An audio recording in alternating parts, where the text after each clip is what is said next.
приветствую вас на нашем торжественном мероприятии, посвященном открытию парты героя, нашего выпускника, сержанта полиции, награжденного Орденом Мужества Дашаклаева Адама Башировича.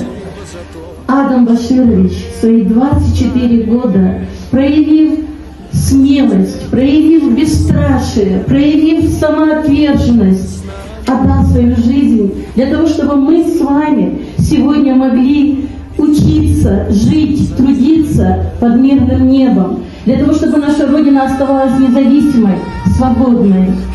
Наша гимназия носит имя Адама Дашаклаева. Это большая честь, это большая ответственность. Мы в своей повседневной жизни знаем, что мы должны стремиться к ценностям жизненным и подражать примеру нашего героя. Адам Дашаклаев навсегда вошел в историю.